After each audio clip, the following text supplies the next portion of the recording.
There's a proverb from the Krobo people of Ghana which says, "The son of a Krobo man does not run through the corn without cause." Now, you may think this proverb is about corn, or maybe even about running, but if you knew more about the Krobo people, where their ancestral village is located, or what the name Krobo even means, you would know that this proverb is not about corn or running people. You would know it is about a mountain. How deep does this connection between folklore and place go? That is what we'll talk about in this week's episode of the Mythological Africans podcast. Hello, friends, and welcome to the Mythological Africans podcast, where we read and talk about stories from African mythology and folklore. I am your host, Helen Tunde.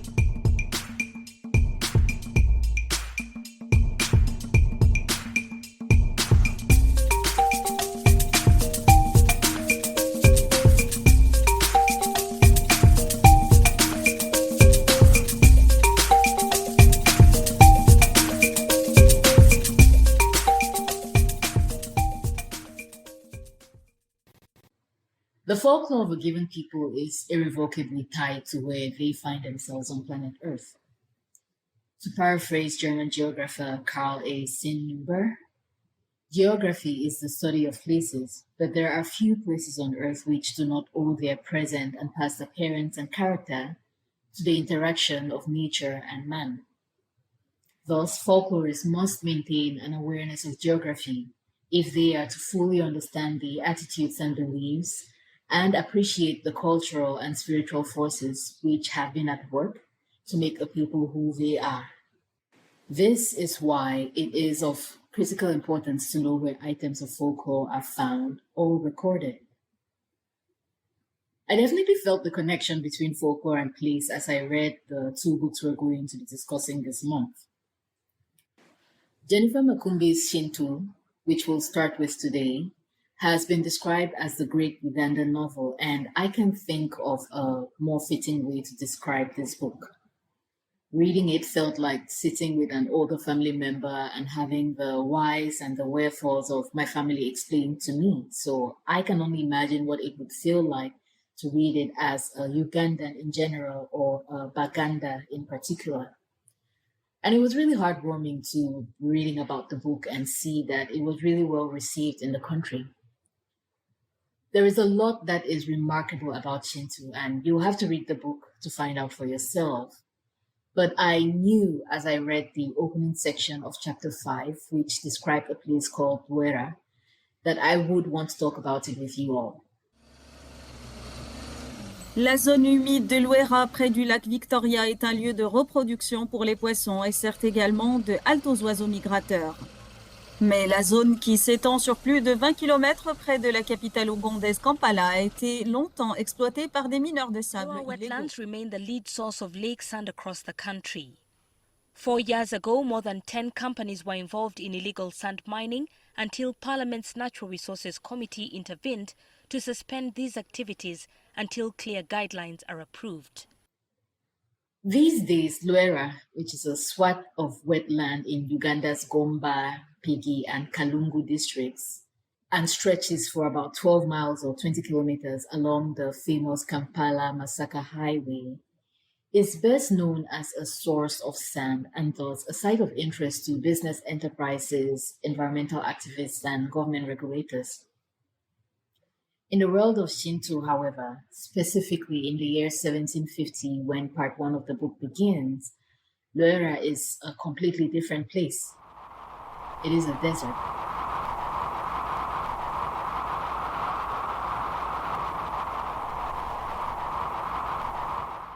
Just as the sun moved into the center of the sky to inflict its worst, Lwera, a region of barren land, came into view. For Kintu, Lwera marked the beginning of uncertainty. The men greeted the sight of Lwera with both excitement and dread. It was only the 7th day, but they had covered a 10 days journey and could now rest for the night. However, Lwera was Lwera. Even at this distance, its urge, the hum of its heat, was audible. waves of radiation dance in the air, warning, you traverse these grounds at your own peril.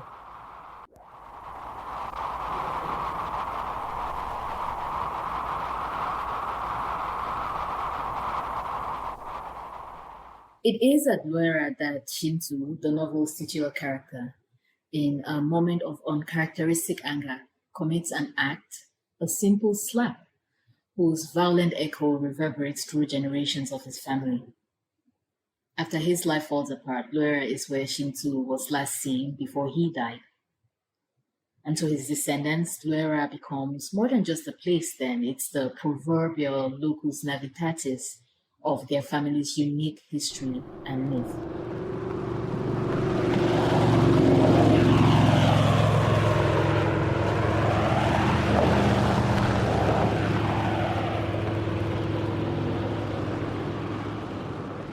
As you can tell from the news, Lwera has not lost its reputation as a place of historical and cultural dissonance. It certainly retains some mythical qualities too in real life. In his review of Kintu, Aaron Betty, an American scholar of African literature, points out that Kulika Lwera is a greeting used in Kampala to welcome recently arrived people to the city. And this is a nod to the past when the world was a much bigger place than a couple of centuries ago, right? And Betty also notes that Lwera is still a death trap for people traveling across the stretch of land.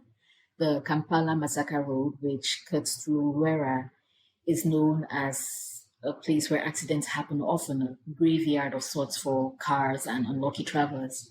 And this is a theme which, complete with spiritual intervention, shows up in the book as well. Betty also points out that this journey across Lwera via Kampala Masaka Road is the same that Uganda's third president, Idi Amin's army, took in the late 70s on their doomed foray into Tanzania. And it is the same road that current President Yoweri Museveni took in the 80s when his army invaded Uganda from Tanzania to establish himself as president.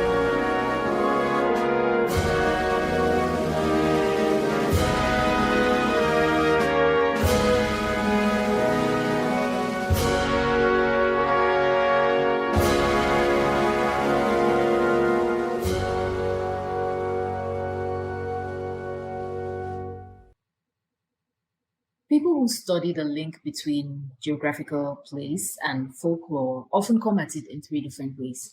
First, they can focus on how folkloric accounts spread over a given area over time. And so they trace the evolution of a piece of lore over space and time. They can also study how folklore is used to describe a landscape, right? They can draw insight from folklore about how, for example, a place's geography has changed over time. And the third approach is to examine how the materials in a given environment build its folklore. And after all, this is true because you wouldn't hear a song about the many virtues of palm wine being sung in a place where palm wine is not tapped. And the question of interest in these approaches then would be, where is this item of folklore found or not found, and what are its material elements, and what can it teach us about the people it comes from? However, the question that these approaches do not easily answer, argues Kent Ryden, an American folklorist and geographer, is that of what does this mean? And so in taking these approaches, folklorists and geographers or cultural geographers lose sight of how folklore gives life to geography and makes place as important as the people who inhabit it. A sensibility that us moderns could do with, I think. Which brings us back to the Krobo proverb I quoted at the beginning of the episode. Why would a Krobo man be found running in fields of corn? Probably because the Krobo mountain, the ancestral home and notably invasion-resistant refuge of Krobo people, has been compromised. As it turns out, the Krobo were forcibly removed from their mountain by British colonial governor William Bradford Griffith in 1892.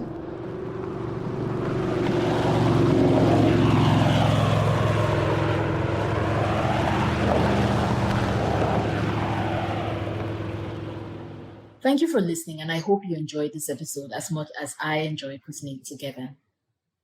When we return next week, we'll talk about the great love affair between the magnificent Sahara Desert and the persistent sun in Ibrahim Alkoni's Almajus.